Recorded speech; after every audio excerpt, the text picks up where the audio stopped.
Hello friends, कैसे हैं सभी लोग। दोस्तों, कैसी चल रही है डीएड एससी आईडीडी फर्स्ट ईयर एग्जाम प्रिपरेशन। दोस्तों, आज का क्लास हमारा डीएड एससी आईसी फर्स्ट ईयर एग्जाम प्रिपरेशन में आज हम करेंगे कोर्स 2 पर।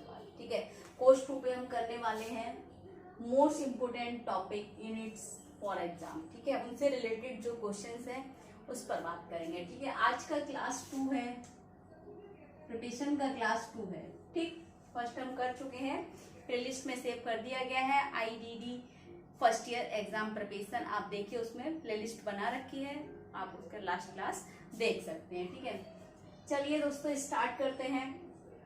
यूनिट फर्स्ट देख लीजिए। यूनिट फर्स्ट का मोस्ट इंपोर्टेंट क्वेश्चन 1.1 देखिए, विकास संबंधी विकलांगता से आप क्या समझते हैं, यानी कि डेवलपमेंटल डिसेबिलिटी क्या है, विकासात्मक विकार यानी कि डेवलपमेंटल डिसऑर्डर, विकासात्मक देरी यानी कि डेवलपमेंटल डिले। ठीक है, स्पष्ट करते हुए परिभाषित कीजिए। प्रश्न आपसे पूछ रहा है विकास संबंधी विकलांगता से आप क्या समझते हैं, विकासात्मक विकार और विकासात्मक देरी को स्पष्ट करते हुए परिभाषित कीजिए। ये प्रश्न आपको 10 मार्क्स में देखने को मिलेगा। 99% इसके चांसेस हैं। ठीक है, एक चीज ध्यान रखिए, इसमें अब मेरे पास ये कमेंट आ रहा है, मैम आप आंसर भी बताते चलिए। अब ऐसा तो पॉसिबल नहीं है कि मैं अगर 10 नंबर में आपको क्वेश्चन जो आएगा, ठीक है ना, 10 नंबर में जो क्वेश्चन आएगा वो 250 शब्दों में आपको करना होगा। अगर एक क्वेश्चन का आंसर मैं 250 शब्दों में यहाँ पर एक्सप्लेन करूंगी तो क्या पॉसिबल हो पाएगा एक क्लास में? जो वीडियो अपलोड कर रही हूँ उसको मैं शूट कर पाऊंगी या आप देख पाएंगे इतना बड़ा?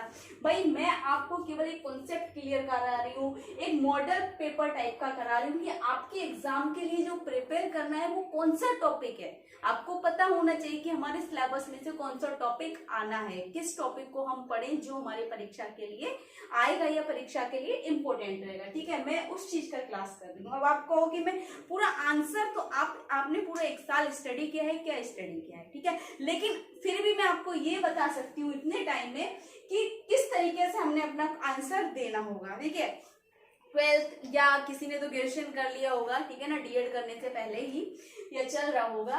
अब आपको ये तो समझ आ रहा होगा जब लॉन्ग क्वेश्चंस आते हैं तो कितने नंबर में कितने नंबर का होता है लॉन्ग क्वेश्चन, या कितने शब्दों में हमने उसको एक्सप्लेन करना होता है।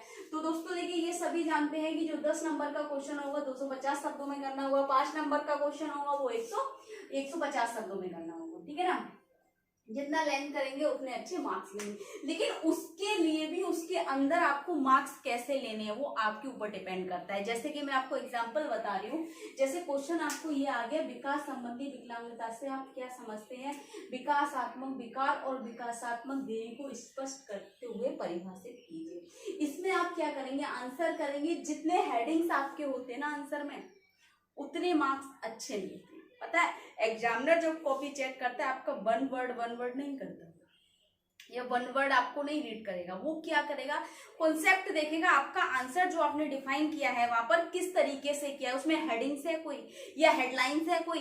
तो आप जब तक हेडिंग्स नहीं करेंगे किसी चीज को, तो वो आपकी जो आपने पूरी एक कथा लिख रखी है वो 3-4 पेजों की, वो उसको इतना टाइम नहीं, आपकी एक कॉपी का एक क्वेश्चन वो आपको पूरा लॉन्ग में पड़े। केवल आपके हेडिंग्स वहां पर जज करेंगे कि आपने किस तरीके से क्वेश्चन किया है। यहाँ पर देखिए, सबसे पहले विकास संबंधी विकलांगता क्या होती है हम उसको करेंगे, इसका परिचय देंगे, विकास संबंधी विकलांगता के बारे में लिखेंगे कौन कौन सी है। दूसरा हेडिंग यह हो जाएगा विकास संबंधी विकलांगता की हम परिभाषा क्या है। ठीक है, 3 हेडिंग हमारे इतने टॉपिक के हो गए।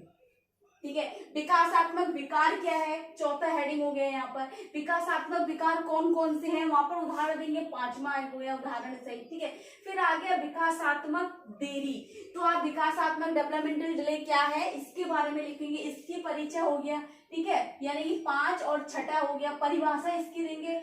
7 हेडिंग हो गए इसमें। ठीक है, फिर उसमें क्यों होता है, इसके कारण क्या है विकासात्मक देरी के। ठीक है, 8 कम से कम 10 हेडिंग अगर आप चाहेंगे, मैं चाहूँ तो इसमें 20 हेडिंग कर सकती हूँ।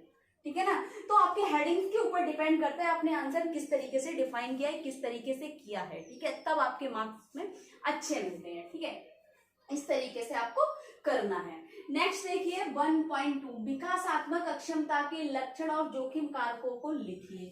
ये क्वेश्चन आपको 5 नंबर में देखने को मिलेगा। 5 मार्क्स के लिए इंपोर्टेंट रहेगा, कम से कम 80% आपको इसके चांसेस रहेंगे आने के। ठीक, नेक्स्ट देखिए 1.3 हस्तक्षेप और समर्थन सेवाओं के लिए प्रारंभिक पहचान और रेफरल से आप क्या समझते हैं। अब इस तरीके का आ गया, ये आपको 5 नंबर में आएगा, ठीक है ना, 5 मार्क्स के लिए इंपोर्टेंट है। अब अगर इस तरीके का आगे आप समझ नहीं आ रहा इसमें क्या बना है अपना हेडिंग, लेकिन इस तरीके के क्वेश्चन में भी हेडिंग बनते हैं।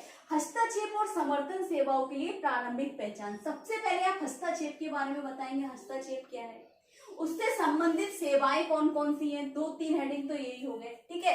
फिर आप प्रारंभिक पहचान क्या है, अर्ली आइडेंटिफिकेशन क्या है, उसके बारे में बताएंगे, 2 हेडिंग इसके हो जाएंगे अर्ली आइडेंटिफिकेशन के, ठीक। उसके बारे में आप बताएंगे रेफरल क्या है, ठीक है। तो यानी कि यहाँ पर 3 हेडिंग हो गए, 3 हेडिंग यहाँ पर हो गए और 3 हेडिंग कम से कम आपके यहाँ पर हो जाएंगे। रेफरल आपसे क्या समझते हैं, ठीक है, रेफरल के बारे में बताएंगे, उसका इंट्रो देंगे, उसका डेफिनेशन देंगे, ठीक है, 1-2 उसको आप एग्जांपल देंगे। तो यहाँ पर 6 हेडिंग आपके 5 नंबर का जो मार्क 5 नंबर के लिए जो आपका प्रश्न है बहुत अच्छे से आप कर पाएंगे डिफाइन उसको, ठीक है।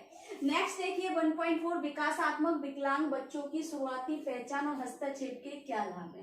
इस तरीके का क्वेश्चन हमने कैसे डिफाइन करना है, विकासात्मक विकलांगता के बारे में थोड़ा सा बताएंगे, ठीक है। और जो बच्चे हैं विकासात्मक विकलांग बच्चों के, उनको उदाहरण देते हुए 2-3 हेडिंग आपके यहाँ हो जाएंगे, ठीक है। अर्ली आइडेंटिफिकेशन क्या है, शुरुआती पहचान क्या है, शुरुआती पहचान में क्या क्या चीजें हम उसको मतलब पहचान करते हैं, किन किन चीजों का आइडेंटिफाई करते हैं, किन किन चीजों का असेसमेंट करते हैं वो बताएंगे। और फिर हस्तक्षेप के लाभ क्या है, एक हेडिंग डालेंगे, यहाँ पर आपके 2-3 हेडिंग हो गए।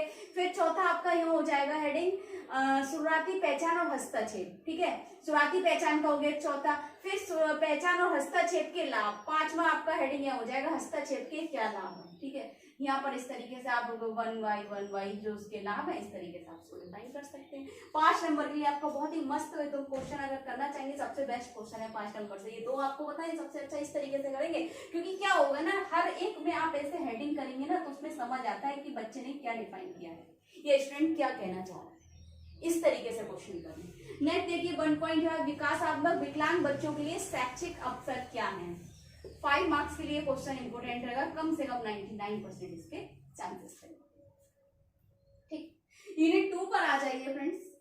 2.1 देखिए सीखने को परिभाषित करते हुए इसकी विशेषताओं को विस्तार करें। जहां शब्द विस्तार कहा जाता है ना वहां बात ये आ जाती है, विस्तार का मतलब होता है आप 10 नंबर में आपको इस क्वेश्चन को डिफाइन करना है। देखिए विस्तार या विस्तार पूर्वक समझाइए या विस्तृत कीजिए या विस्तार में करें, ठीक है ना।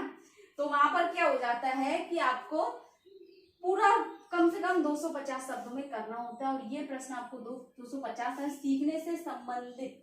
अब सीखने को परिभाषित, सीखना लर्निंग के बारे में आपने बताना है, लर्निंग की विशेषता वो पहले तो लर्निंग क्या है इसका इंट्रो देंगे, डेफिनेशन देंगे, किस किसने दे रखा है, ठीक है ना।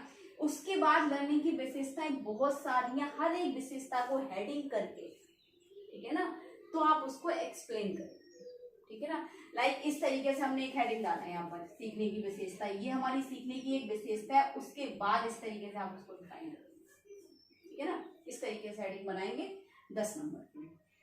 दूसरा देखिए 2.2 शिक्षार्थी के प्रकार लिखे एवं उनकी विशेषताओं की व्याख्या कीजिए। जब व्याख्या आ जाए समझ लीजिए 5 नंबर का क्वेश्चन है, 150 शब्दों में आपने एक्सप्लेन करना है। कैसे करना है, शिक्षार्थियों, पहले तो शिक्षार्थी क्या है, शिक्षार्थी के बारे में लिखेंगे, शिक्षार्थी के प्रकार आप लिखेंगे, जैसे दृश्य शिक्षार्थी हमारे, ठीक है ना, श्रवण शिक्षार्थी, इस तरीके से जो शिक्षार्थी के प्रकार हैं उन सभी को लिखेंगे। और उन्हीं ऐसा नहीं है आप विशेषताएं बाद में लिखेंगे, जैसे हमने सबसे पहले दृश्य है ना, तो दृश्य शिक्षार्थी के बारे में लिखने के बाद इसी के बाद हम इसकी विशेषताएं करेंगे, ऐसा नहीं करेंगे पहले दृश्य श्रवण शिक्षार्थी करने के बाद हमने क्या करना है, हम नीचे कर रहे हैं उसको, राइट, सबकी विशेषताएं। तो जिस शिक्षार्थी की बात कर रहे हैं उसी के अंदर आपको ये इसकी विशेषताएं करनी होंगी, ठीक है। इस तरीके से आपने ये क्वेश्चन डिफाइन करना है, ठीक है। नेक्स्ट देखिए यूनिट 3 स्वलिंगता को विस्तार में समझाइए। स्वलिंगता को विस्तार में समझाइए, आपका जहाँ विस्तार शब्द आ गया समझ लीजिए 250 शब्दों का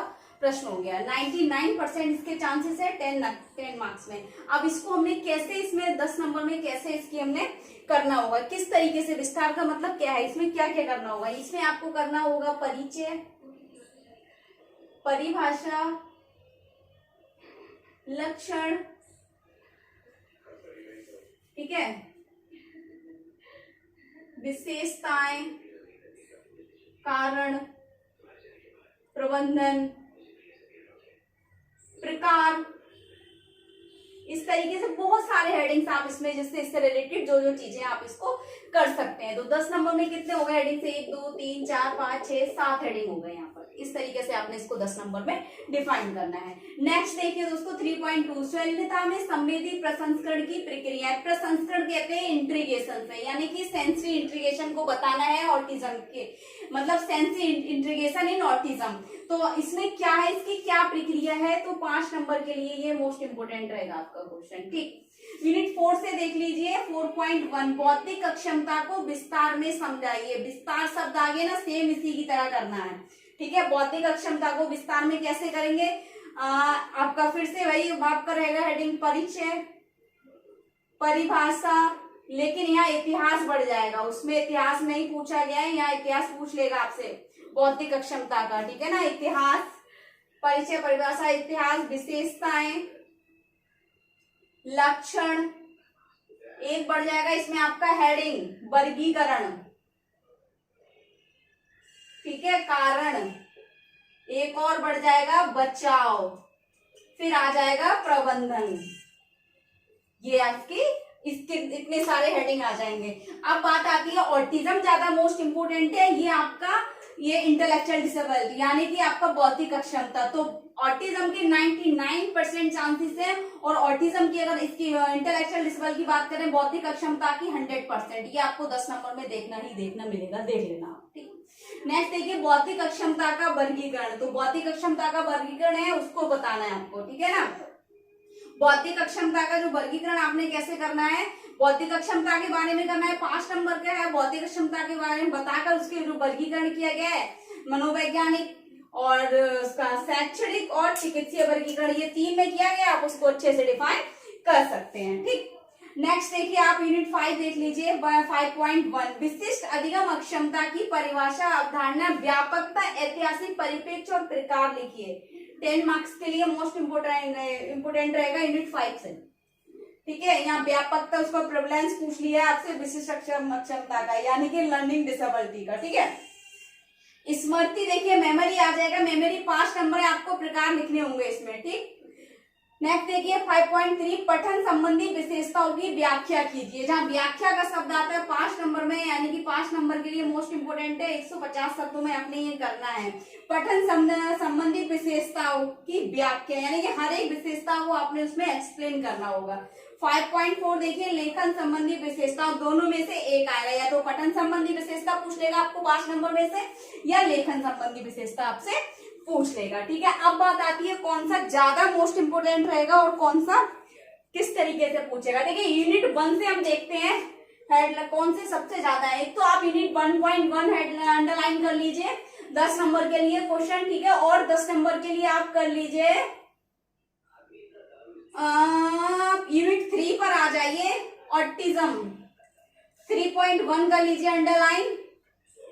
ठीक है, और इधर आ जाइए यूनिट 5 पर 5.1 कर लीजिए। 10 नंबर के लिए 3 यूनिट से आपको 3 यूनिट में से इसका एक 1.1 2.2 सॉरी 3.1 और 5.1 यानी कि 3 आपके टॉपिक है जो आपको 10 नंबर के लिए प्रिपेयर करने हैं। ठीक है, अब आते हैं 5 मार्क्स के लिए, देख लीजिए 5 मार्क्स के लिए आप इधर आ जाइए। एक तो ये आ जाएगा आपका 3.1, ठीक है, और आ जाएगा 1.2 क्वेश्चन, ये 3 को 2 टॉपिक हो गए। अब आप यूनिट 2 में देख लीजिए 5 मार्क्स के लिए विशेषताओं का विस्तार करें, ये आ जाएगा 2.2 शिक्षार्थी के प्रकार लिखिए एवं उनकी विशेषताओं को लिखिए। ठीक है, नेक्स्ट देख लीजिए 3.2 संयोजनता में संवेदी प्रसंस्करण की प्रक्रिया को समझाइए। इस तरीके से भी पूछ सकता है आपको। ये 4 टॉपिक हो गए आपके मोस्ट इंपोर्टेंट 5 मार्क्स के लिए, यानी कि 4 क्वेश्चन आते हैं। और मैं बता देती हूँ आपको ये 4.2 भौतिक अक्षमता का वर्गीकरण आपसे पूछ लेगा। भौतिक अक्षमता यहाँ लिखना मिस हो गया है, अक्षमता का। ठीक है, नेक्स्ट देख लीजिए, आपको इसमें से कोई एक आ जाएगा। अगर विशिष्ट अधिगम अक्षमता का लॉन्ग में नहीं आता है 10 नंबर में, तो 5 नंबर में आपको विशिष्ट अधिगम अक्षमता के प्रकार पूछ लेगा वो। ठीक है, विशिष्ट अधिगम अक्षमता के प्रकार पूछ लेगा 5 नंबर में यूनिट 5 से। अगर इस तरीके से 10 में नहीं आता है तो पूछेगा ही पूछेगा वो आपका। ठीक है, प्रकार, या फिर इस और 5.3 या 5.4 में से एक आ जाएगा, ये आपके लॉन्ग में रह गए। ठीक है, बाकी इससे रिलेटेड जो मैंने टॉपिक्स करा रखे हैं वो आप मेरे ओल्ड क्लासेस में भी देख सकते हैं, क्योंकि थोड़ा सिलेबस चेंज हुआ है, कोई बात नहीं, आप ओल्ड क्लासेस में उसको देख सकते हैं। और जो मैंने न्यू क्लासेस आपके आईडीडी फर्स्ट ईयर में कर रखी है, कुछ क्लासेस अपलोड कर रखी है इससे रिलेटेड, तो आपको उसमें टॉपिक मिल जाएंगे। और इसके अलावा भी अगर आपको कुछ समझ नहीं आ रहा है, कुछ डाउट लग रहा है, तो कमेंट बॉक्स में आके कमेंट करें। ज्यादा से ज्यादा वीडियो लाइक करें, चैनल को सब्सक्राइब करें, बेल आइकन को प्रेस करें, ताकि नेक्स्ट आने वाली क्लास आप तक पहुंचती रहे दोस्तों। Thank you so much.